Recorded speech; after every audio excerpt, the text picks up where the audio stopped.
Assalamualaikum warahmatullahi wabarakatuh. Halo semua. Di pertemuan kali ini kita akan belajar mengenai kalor dan perpindahan kalor. Nah, sebelum kita melangkah ke bab selanjutnya, coba perhatikan baik-baik. Apa sih kalor itu? Kalor bisa kita artikan sebagai energi, di mana ketika kita mengeluarkan energi, maka kita akan berhubungan dengan suhu. Sehingga ketika kita melakukan aktivitas pada kegiatan sehari-hari, maka bisa jadi tubuh kita akan mengalami perubahan suhu. Contoh kecilnya adalah ketika kita melakukan olahraga di pagi hari, ataupun di siang hari, ataupun di sore hari. Tubuh kita ketika pemanasan hingga sampai pendinginan akan mengeluarkan sebuah energi. Nah, energi yang dikeluarkan itu namanya kalor. Energi tersebut dapat merubah suhu tubuh kita yang awalnya suhunya kita itu biasa saja, jadinya lebih panas ataupun lebih gerah, sehingga mengakibatkan tubuh kita mengeluarkan namanya keringat. Nah, hal tersebut bisa kita artikan sebagai arti dari kalor, ataupun bisa kita artikan bahwa kalor merupakan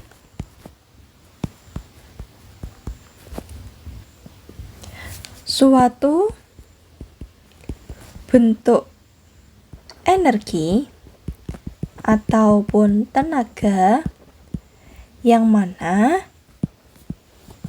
dia itu berhubungan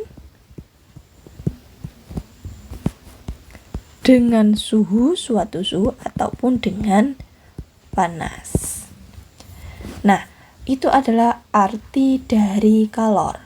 Kalor sendiri nanti akan memiliki dua rumus umum yang sering kita gunakan, di mana rumus umum yang pertama adalah I sama dengan M dikali C kecil dikali delta T, atau rumus yang kedua yaitu I sama dengan C besar dikali delta T.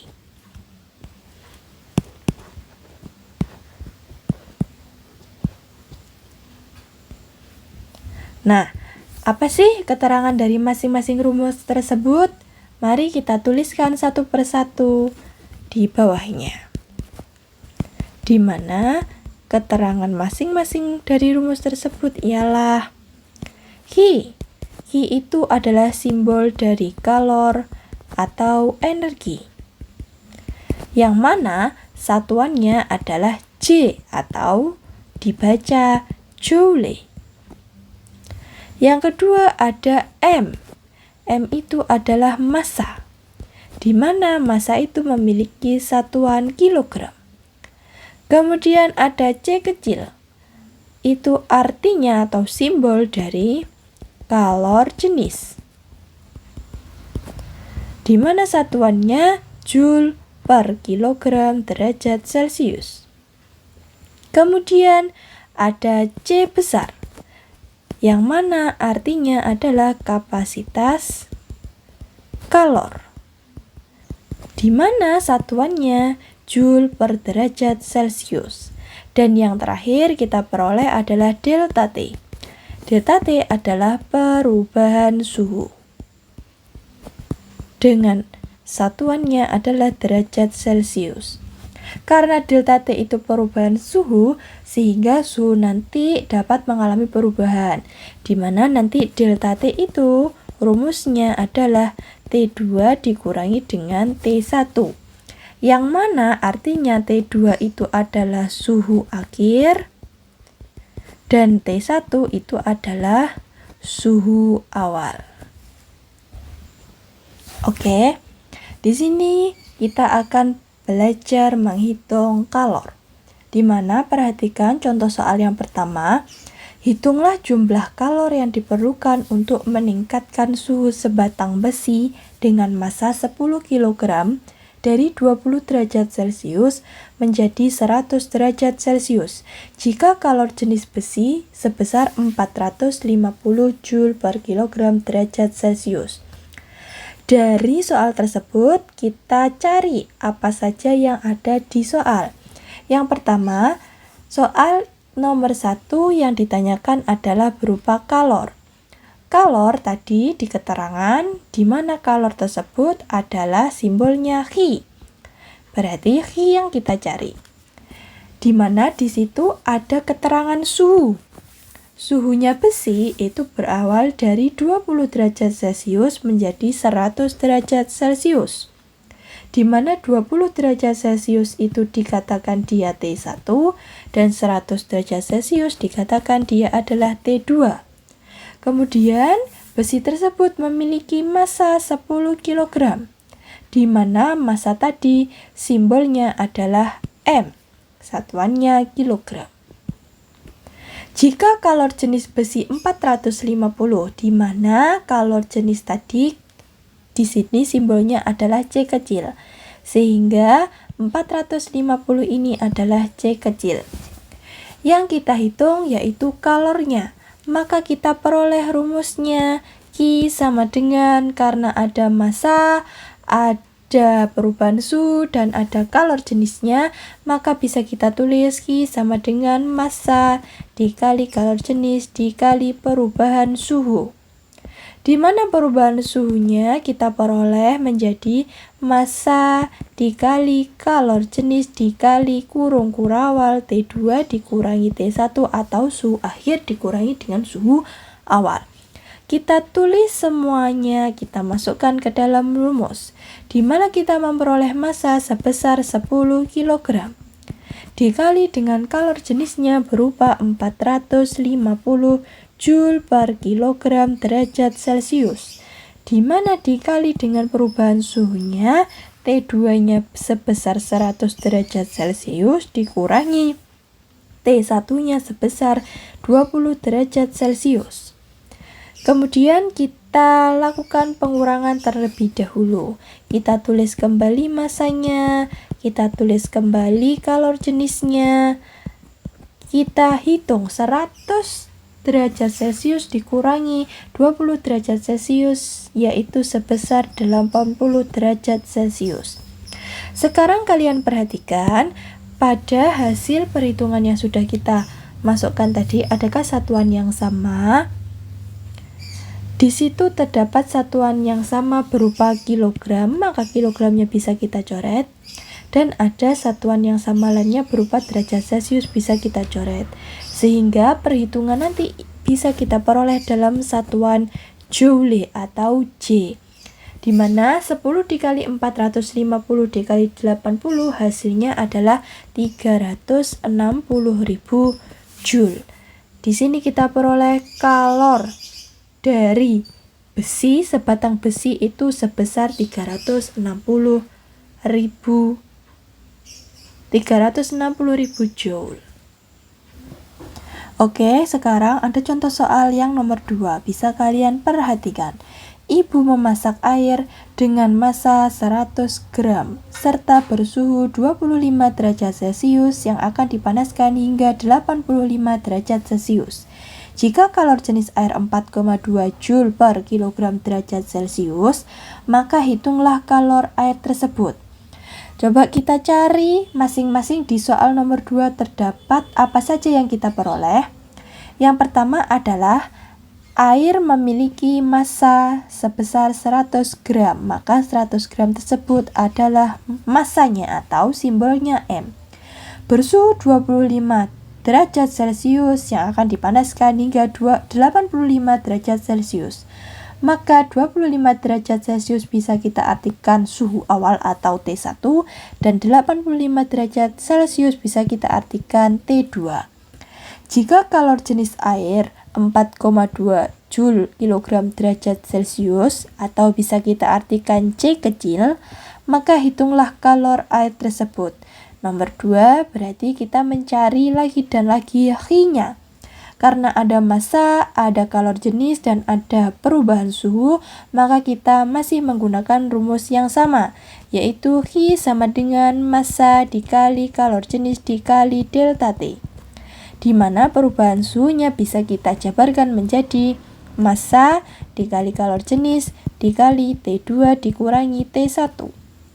Masanya kita masukkan, masanya tadi sebesar 100 gram dikali kalor jenisnya adalah 4,2 Joule per kilogram derajat Celcius dikali dengan T2-nya yaitu 85 dan T1-nya adalah 25. Sehingga kita tulis ulang terlebih dahulu pengurangannya. 100 gram dikali 4,2 Joule per kilogram derajat Celcius dikali 85 dikurangi 25 adalah 50 derajat Celcius. Coba kalian perhatikan, adakah satuan yang sama? Di sini satuan yang sama berupa derajat Celciusnya, maka bisa kita coret. Kemudian perhatikan, massanya memiliki satuan gram, sedangkan pada kalor jenis di sini satuannya kilogram. Sehingga satuannya massa harus kita rubah ke dalam kilogram. Di mana 100 gram kita rubah ke kilogram. Gram menuju kilogram itu naik 3 tingkat, di mana dia nanti kalau naik dia itu dibagi 1000. Sehingga kita tulis 100 dibagi 1000. Adakah angka yang sama? Yang sama di situ nolnya ada 2, maka 2-nya kita coret. Tersisa 1 dibagi 10. 1 dibagi 10 menghasilkan 0,1 kg. Sehingga di sini kita peroleh massanya menjadi 0,1 kg. Yang mana kalor jenisnya berupa 4, Joule per kilogram dan suhunya adalah 50. Dari sini karena kita memiliki satuan yang sama, maka bisa kita coret, yaitu kilogramnya bisa kita hilangkan. Sehingga di sini nanti satuannya kalor berupa joule. Sekarang bisa kalian lihat di sini ada angka 0,1, ada 4,2, ada 50. Perhatikan salah satu angkanya. 0,1 di belakang koma ada satu angka, 4,2 di belakang koma ada satu angka. Sedangkan 0 yang kita punya hanya 1. Ketika kita mencoret 0, maka di belakang koma itu angkanya menjadi hilang atau komanya bisa hilang. Ibarat kata, kalau 0,1 kita kalikan 50, maka angka komanya akan hilang. Di sini nolnya akan hilang, jadi tersisa 1 dikali 5. Adapun ketika kita menghitung 42 dikali 50, maka nolnya kita coret punyanya 50 dan komanya itu menjadi hilang. Sehingga tersisa 42 dikali 5. Nah, dari sini terserah kalian gampangnya menggunakan yang 0,1 ataupun 4,2. Karena di sini saya mengambil angka yang di depan, maka 0 komanya saya hilangkan dengan angka 50. Sehingga tersisa 1 dikali 4,2 di Joule dikali 5 sama dengan, karena satuannya tersisa Joule, maka kita peroleh nilainya sebesar 21 Joule. Di sini adalah besarnya kalor dari air. Kemudian kita lanjutkan contoh soal yang nomor 3. Oke, soal nomor 3 di situ bisa kalian baca, sebuah baja akan dipanaskan pada suhu 100 derajat Celcius. Jika baja memiliki kapasitas kalor sebesar 3,9 Joule per derajat Celcius, maka hitunglah kalor baja tersebut. Sekarang nomor 3 kita akan menghitung satu persatu atau kita akan mencari satu persatu yang diketahui di soal. Yang pertama adalah terdapat suhu, di mana suhunya adalah 100 derajat Celcius. Dikarenakan suhunya hanya ada 1, maka bisa kita artikan bahwa 100 derajat Celcius tersebut adalah perubahan suhunya atau delta T-nya langsung, tanpa menggunakan rumus T2 dikurangi T1, maka tidak perlu.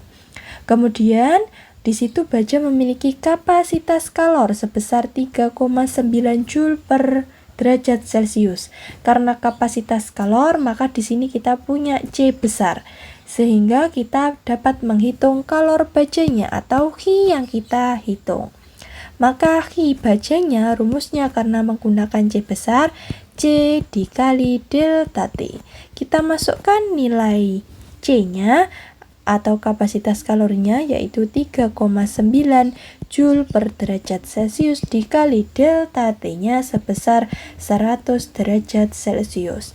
Kalian perhatikan, pada perhitungan yang kita peroleh terdapat satuan yang sama, yaitu berupa derajat Celcius dan derajat Celcius sehingga bisa kita coret.